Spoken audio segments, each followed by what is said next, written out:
Welcome to Peter Machines. I'm Kenny, and this is my half-scale RX7 that I'm building. For those of you that have been following along the whole build, just sit tight for a minute and I'll quickly recap for the new people. I am doing a build off with DK the Welder, another fellow Kiwi YouTuber, and I started with this paper model and scaled it up to cardboard, then to aluminium, folded all that up, and where I'm at now is the beginnings of a chassis and the mock-up of driveline and stuff. Highly inspired by the front suspension and back suspension. Initially I was going to do like just a standard frame, but we're going to follow that down the rabbit hole and see what we can come up with. And there's also a few other things that need to change. I'll get into them as we go along, but that's kind of the reality of doing these videos in real time. If I was to kind of do a video a week or every 2 weeks, then you might just see the polished, the finished stuff. You don't see kind of the development along the way, things that go right, things that go wrong. And yeah, also your guys' comments have been fantastic. Well, there's been comments, questions, suggestions, stuff like that. But yeah, I appreciate all those comments. Keep them coming, and I'll show you what we're going to get into first.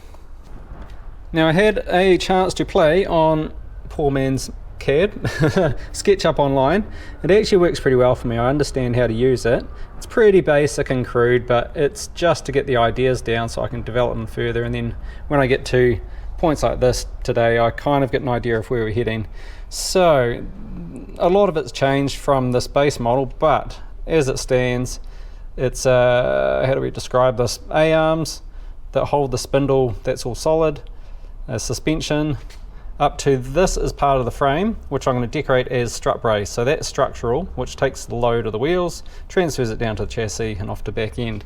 So that's what I'm going to get started with first, and then I'll reference this throughout the day. And the thing as well about building as I go and kind of bringing along the process, things already changed. So even since last night, that's already changed. So you're kind of going to see things twice and redone and all that sort of thing, but I guess that's the beauty of following along pretty much in real time with how the build's going. Now I think I'm going to be climbing around on the floor for the rest of this build, a bit like Bad Chad style, something like that. Now this front suspension, it has inspired me, but it's also not going to work for me. So this whole geometry in here with the kingpin angle and the spindle and all that, it's all wrong, so got to start fresh. So first thing I want to do is extend this frame out up the front so it can carry the A-arms and the rest of the upper frame, shall we call it. Now there's one interesting question that people were saying, well, yeah, question's the right word. It was about having the engine up the front, like rather than beside, or transmission down the back, or something like that. The build, not requirement, but the design rule I came up with was engine's going to be in the front with the transmission to send a drive shaft down the back. Just so when you open that bonnet up, you see engine, transmission, suspension, everything. There's no signs that it's go-kart whatsoever. That's my aim, is to make it a miniature car. So that's why I've been quite stringent on, the same goes for the door too. I had to get in through the door rather than like funny car or, roof off, top hatch, something like that. It was going to be just ridiculous. Well, that was great. Yeah, it turns out I still don't know how to turn the camera on while I'm welding, but should have seen it. These are the best welds I've ever done. Wouldn't believe it, but yeah, too bad you didn't get to see it. Okay, so that gives me a spot too. A-arms off there, and then the main centre support for the strut brace. I don't know what shape I want the strut brace. I think I'll go for straight. It can just sneak over the gearbox, which is a bit lower. Yep, I'll do that. Now it's time for some A-arms. You know what I say, if it's good enough to, well, good enough, if it's strong enough to push a mower, it's strong enough for A-arms.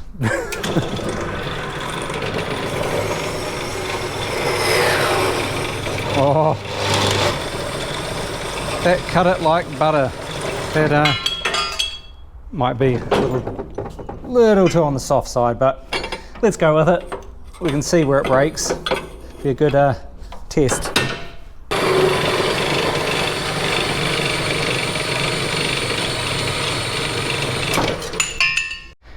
Now how these are going to work, they're going to pivot off there, something like that, and then there's going to be one that heads off that direction to give it some stability. Stay, stay, stay, like that. And then that's just got, I can't put that one in place yet because I need to know how far this tyre is going to swing, because it needs to go into this gap here when it swings around. So I'm going to nab for that connection point. I'm going to take it off the old swing arms of the quad bike. See, I am using parts of the quad bike after all. And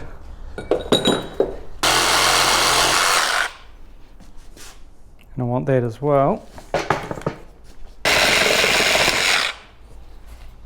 That'll work. Now I've banged the lawnmower handle into the quad bike doofer, and I think it's straight enough that I can go ahead and tack it in. I'll hold the, how will I just look through the camera? Well, that's bright. Sorry. I'll hold the camera away. Highlight added. Ooh, let's get that GoPro at safe distance. I don't really want to damage it. Yeah, I think these lawnmower handles work alright for A-arms. I don't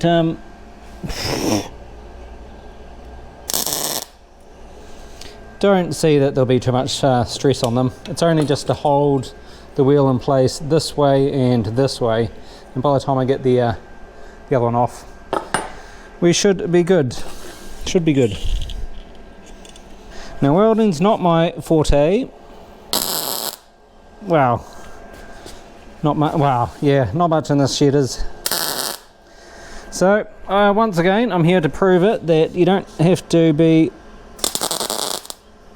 You don't have to be an expert. Ow! Melted sock.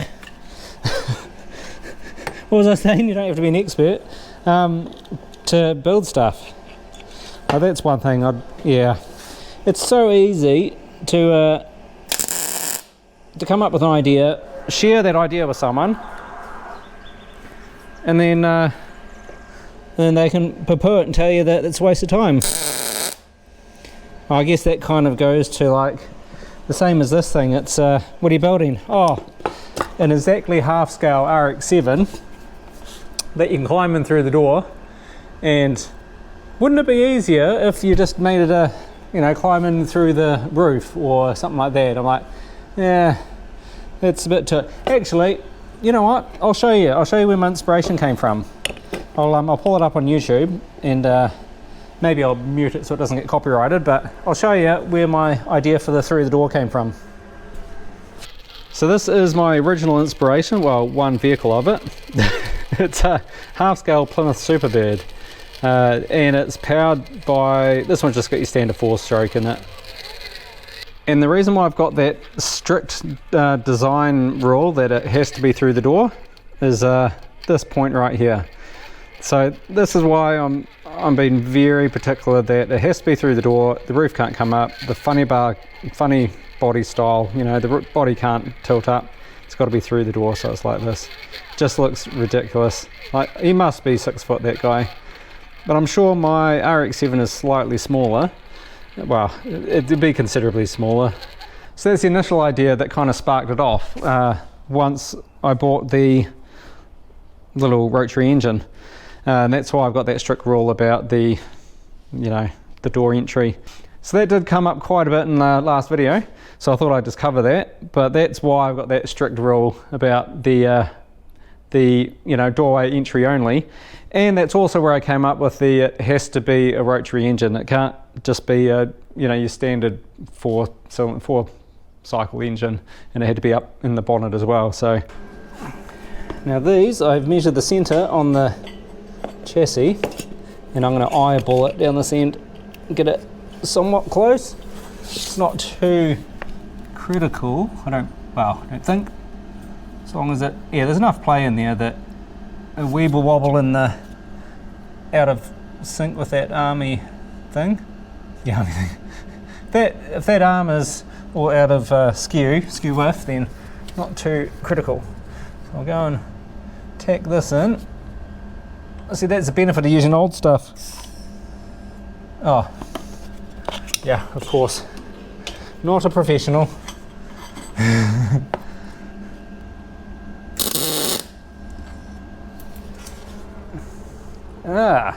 The eye arm. Yeah, there's plenty of play in that, which is good. Just means that when everything's all in and it's all not aligned with, that bolt there should really be aligned with this one back here.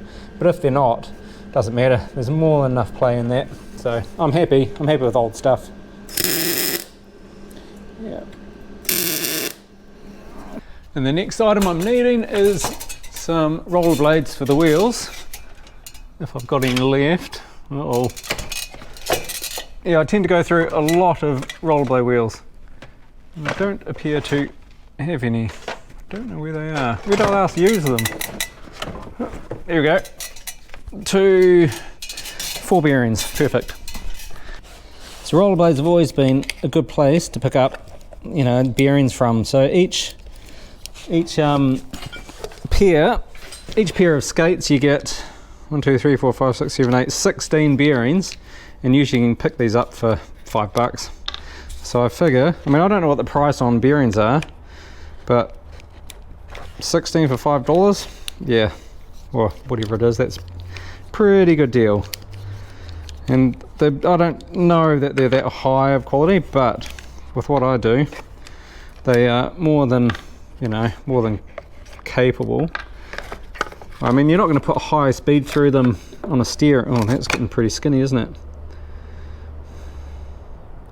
Is it going to be fat enough for the forces? The hole in they're pretty small bearings. I think they're M8 bolt. Don't know what that is in Freedom units, but M8's probably good enough. I'll go with that for now, see how it holds up. Okay, well I just measured it up in my grass cart with the YZ250 on it. It's got 8mm M8 bolts as well, so I think it's sufficient. Now one other thing I've got to kind of figure out pretty quickly on this is what I'm going to do for paint, wrap, that sort of thing. I don't think I'll polish it. I don't really see that coming together too well. I was thinking wrap because it's easier to, easier to change colours. You don't have overspray everywhere. Just has to hide, mask, what's the word I'm looking for? Good from far, but far from good. Not really hiding issues, but that's what I'm going for. So it looks good in a parade.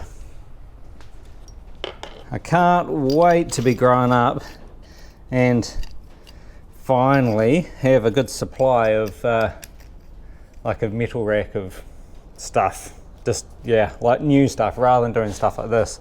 So that's the spindle holder. Got the bearings in the end, which are going to be captive by the little red bit, and hopefully that should do the trick. So when I grow up, I want a whole shelf of brand new every single range of metal available. It would save so much time and get all this stuff done so much quicker. Actually, on that as well, a few extra tools wouldn't go amiss either. And once again, just making scraps work. So I'm just going to cut that into 4 and spread it and use that for my to hold. Okay, so that is the upright I have just learnt, I think. So that other scrap is going to be one piece there, one there, hold the spindle, and that's going to tie into there. I'm going to go and replace that with some square tube, just for what it's worth, might as well. And then don't have to worry if it's going to, better to over-engineer it at this stage of the game. Still, one thing I'm always doing is overestimating how much I can get done in a certain time period. And it's so good having calibrated scribe.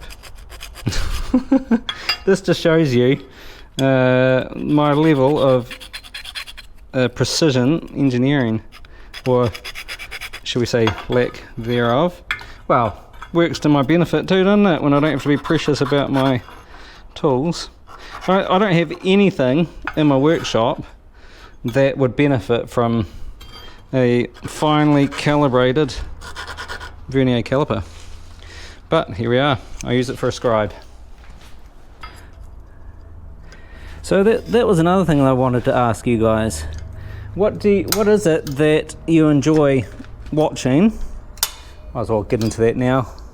Is it the process of ideas, that sort of development of from concept through the different stages of development and ideas and that, and trying different things, or is it purely just to watch my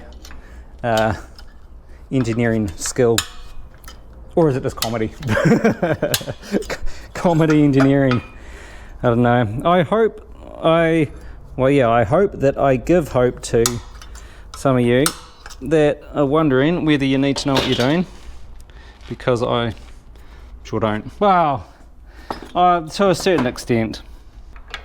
I'm slowly gathering little bits of knowledge. I'm learning from my own. Well, I'm not even doing that.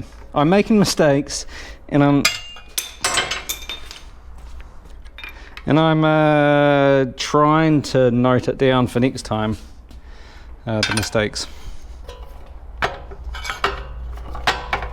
Yeah.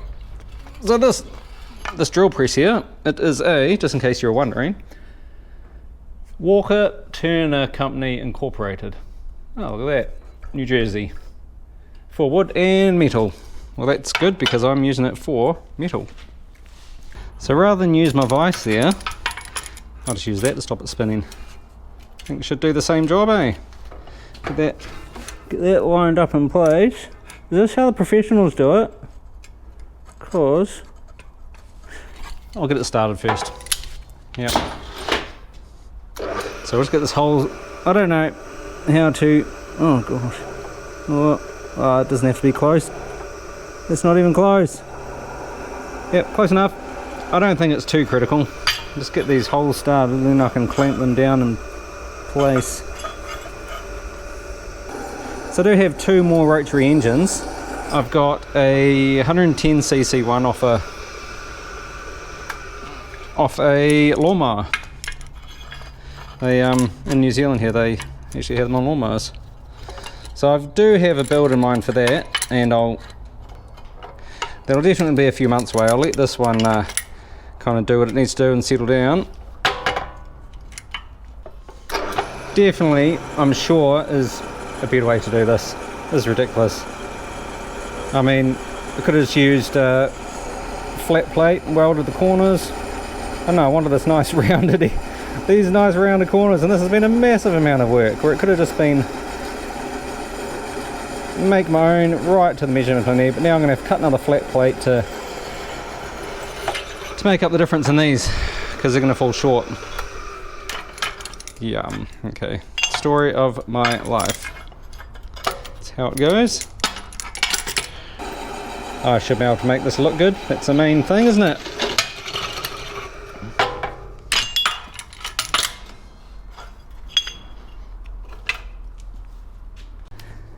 Yeah, so this is made up of so many little stupid little pieces. I don't know why I decided to do that, but here we are. It's getting done slowly. So I've got M8 threaded rod, and I'm going to use that right down the cuts of it. I think my my grass cart, I'm assuming, would be a high tensile bolt, but I'm going with this threaded rod, zinc plated, just for to keep it budget. So this will be enough to get it started anyway, and then I can go and, yeah, there's still a few components in here. I need a inner spacer here, so compressing, well, when you tighten this M8 bolt up, it's going to want to pull these two bearings together. You don't want that. So I still got to put a spacer in between the bearings that just get that nut just goes, God. So that rod just fits inside. So probably a little aluminium doohickey. And there we have it.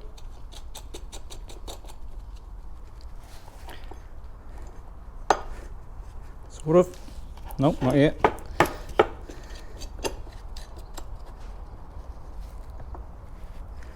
That's it, sort of. It still needs a plate on the back, so yeah, I don't know why I used these. Cut the box into corners. Should just use one piece, weld a piece, would have been done. So an embarrassing long amount of time has passed, but progress has been made, sort of. You want to squint with this one. Needs a lot of extra strength in there and reinforcement once I find out what's not going to get in the way of other things. So that bangs onto into that, down the bottom somewhere, and then once that's all together, oh, I can't show you now. Hang on. Now ready to pack up. Geez, not again. But the opposite side. Chuck that on that weld.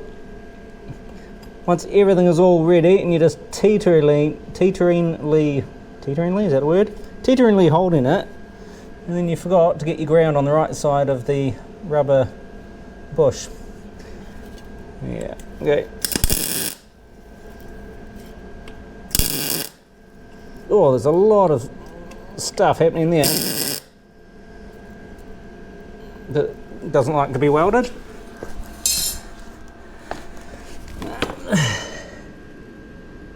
So this is just getting tacked at the moment because I don't know the length of that A-arm yet until that wheel goes on and the body goes on, and I can find out where, yeah, the width of the wheel, because I've got other wheels coming, and so I can't put them on until, yeah. So this is going to have to hold it.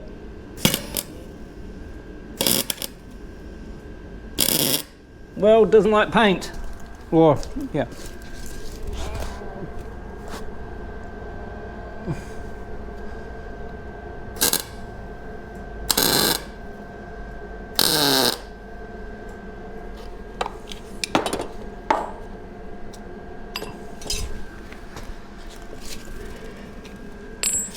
Now, as I was saying, well, stay. That, for now, is the wheel.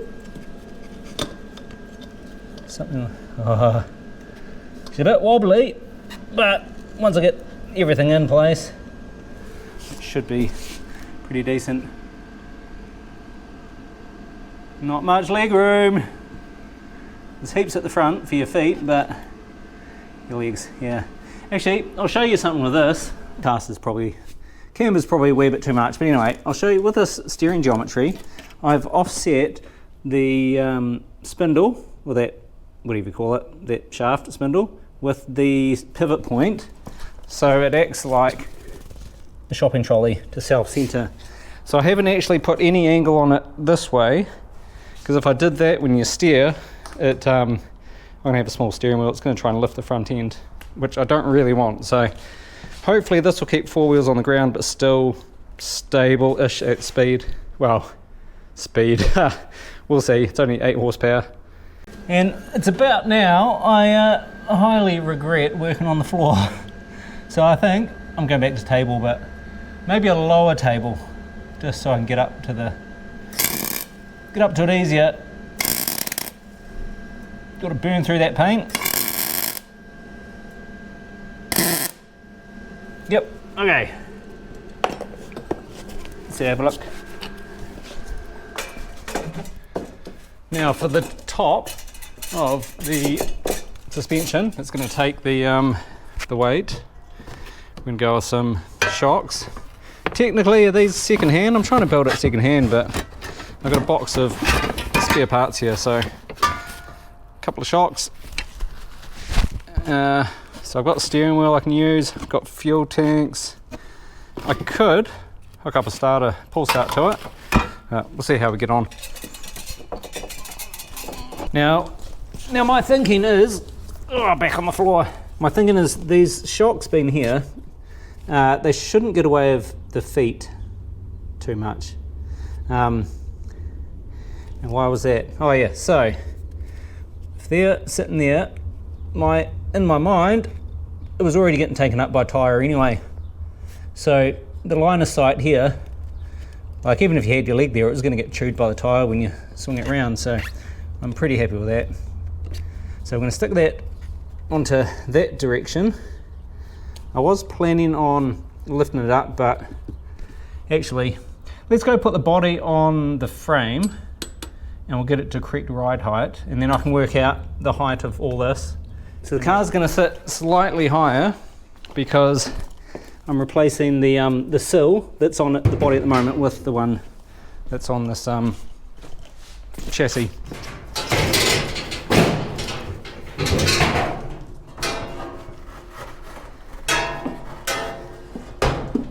We're down. Where are we? Down there somewhere. That way. Somewhere there. So it's sitting a little high. That should be there somewhere, which I'll have to take into account. So at the moment it's sitting about this much too high. Too high.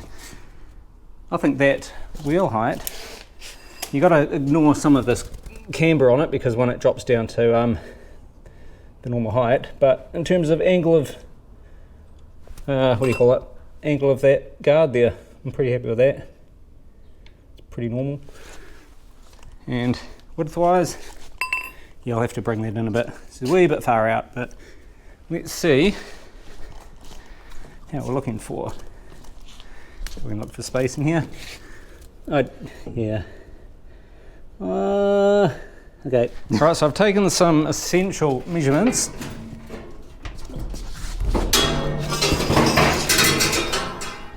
And I'm pretty happy that I can proceed. Now this isn't going to look exactly like a strut brace, and I'm going to eyeball this, but hang on. Right, so these are the uprights that are going to carry the, you get that weld to stick. Now these uprights will carry the strut brace at the top and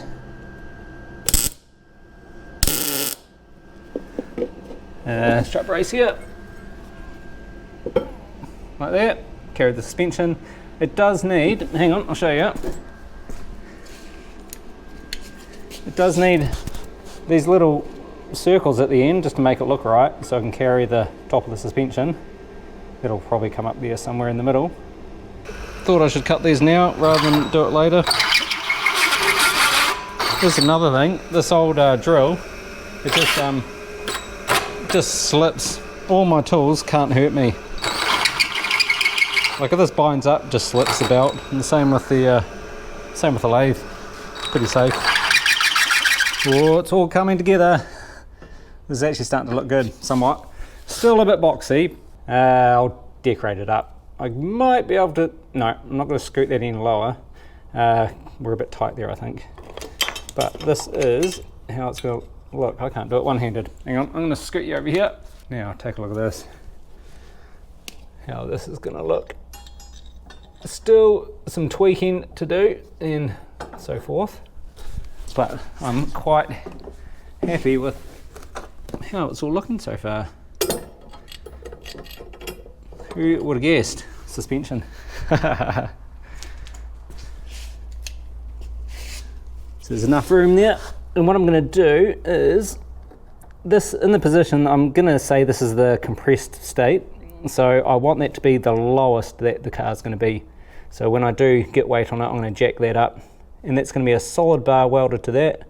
And well, that's going to be a gusset, and I'll disguise it with a little, I don't know, I'd put a little circle-y thing there and maybe put a diagonal something there just to make it look like a strut brace, because when you open the bonnet, you're going to see all the goings on.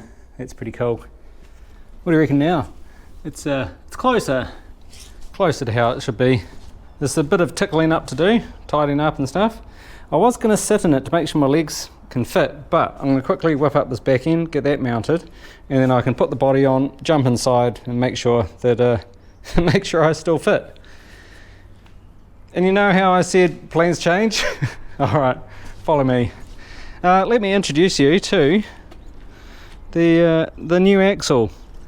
I'm going to nab this axle here. The problem with the other one is just the mounting point was narrow, it had to be widened anyway, and then I sort of wanted to get the bearings out the side to get suspension in.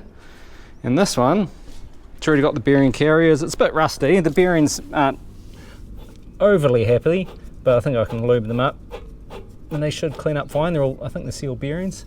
So we're going to whip that off and then chuck it in the back end, stick the suspension in, and then put the body on, climb inside, and hopefully I can fit.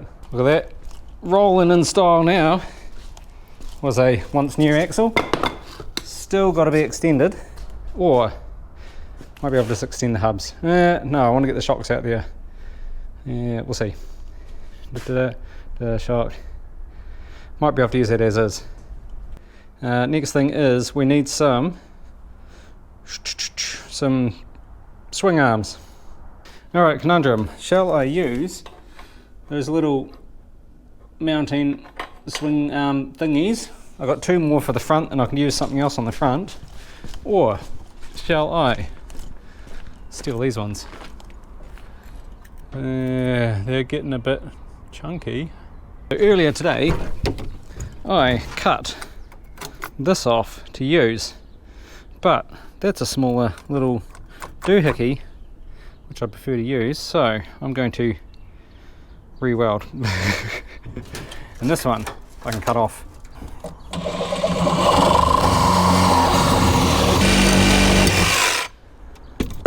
That's it. Oh, it doesn't swing much.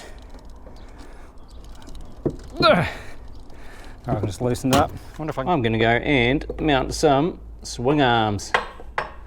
That way. Swing arms. That looks much more productive. I'm all about the appearance of productivity. That's the main thing. As long as you look productive, it makes you feel better. Got the mount for the swing arm, but dummy me, I was going to put the frame extension here to pick up the spring. But how stupid would that look? So I'm going to go straight out the back, under the axle, pick up the spring from around it somewhere, just so the frame is hidden, like a normal car.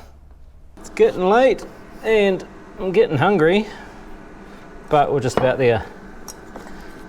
I'm going to go a bit taller on this at the back, I think. I don't need to go so low. About there. Come on.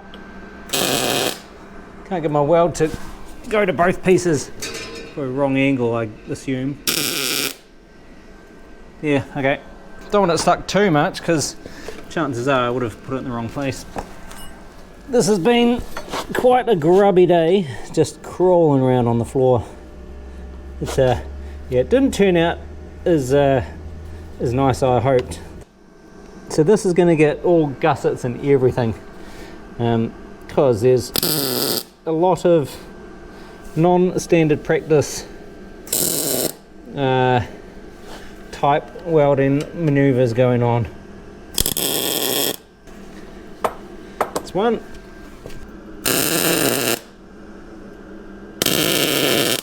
That's it. The swing arms are attached, kind of. Now we can weld them to this thing. It's a monstrosity. Which, that plate and that plate.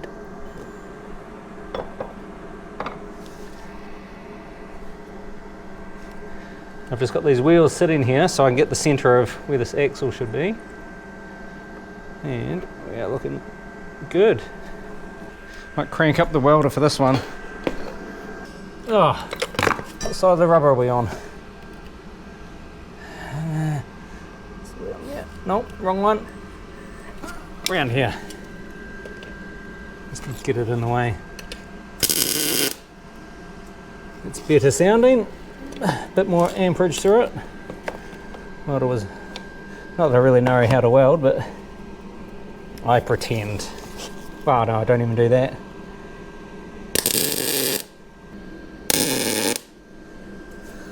Alright, let's see. Yeah, I guess that works. I have a good feeling this suspension should probably, well, it's not going to go there, is it? It's going to come off that one. So it'll be in here somewhere. I have a feeling that it's going to go in once. Oh, I've got to get the body on. Okay, I'll do that. So that'll help placement of the shocks. Now's the time to get the body onto the car, check the placement of those rear suspension, and then see if I can actually still climb in and fit around everything that's going on up there. I've had this body on, oh, not the holding point. I've had this body on multiple times, and it's actually not too heavy. Now it's still not going to sit right, and I don't know if I should unscrew it. Now I'm not going to unscrew it yet. It's just got to drop down onto that new frame, but once I do that, the whole thing just goes everywhere. Oh, how cool does this look? You won't see it because of the wheel arches in the way, but suspension, and then down the back, well, you'll see suspension out the back here too. Well, that's pretty cool. See, what I was thinking on the inside was I can mount it above the axle and just bring a mount off the bearing carrier, bring a mount off there, take that shut up there, and then everyone can have a look, see the full suspension. Now last video you saw me get in from the side. Well, I was getting in from the side, but how about we see what it's like from the back while I get in. This actually holds its shape pretty well. Well, I shouldn't be surprised, should I? But yeah. So I always enter through the driver's door, which is the right hand side because we're in New Zealand. This is the first time I've climbed in from the floor at actual ride, well, somewhat normal ride height. So how it works, feet go around there. Oh, there's heaps of room. And then scoot forward slowly. And then I'm going to get in a bit further forward. Put my hat around. That's it. I'm in. This is actually quite roomy. Hang on, I'll grab you. Show you what's going on up the front. There is plenty of room. I don't know how well you can see. The car's still got to come down, so that little gap up here above the, what am I calling it? The strut brace. That gap is going to disappear. But yeah, let's have a look. I don't know if I can, no I can't. Haven't got the flexibility to turn that tyre while I'm in here. No. I think I've got heaps of room. I've got heaps of room. I don't know if you can see in there. It's pretty dark. Heaps of room for where that spring is. It's not even close to my knee. I'm actually quite happy with this. And that wheel swing around. And we got heaps of, come on, get around, get around. Heaps of room still. Oh, I'm so happy about that. It's worked out perfect. I might even drop, actually I'll put a curve. I've got enough space now. I can actually put a curve in that strut brace to make it look a bit more realistic. That's perfect. Alright, well I'm so happy with progress. It's been a pretty grubby day. All the grinding, sanding, cutting, well sanding, grinding and cutting anyway. But next video, I'm going to get this engine fired up, bolt it to the transmission, get the drive shaft in, get the rear end all done, and we should, okay, I'm going to go and on a stretch here and say we'll get the rear wheel spinning. I think, don't hold me to it, maybe or maybe not. But anyway, make sure if you like it, hit the thumbs up, like button, whatever, and make sure you subscribe so you don't miss the next episode. Well, there's going to be 2 episodes a week, so just make sure so you don't miss the upcoming episodes. And we've got, I think it's 2.5 weeks till Summer Bash. So that's my deadline, and I'm definitely going to make it. So thanks for watching, and we'll see you next time.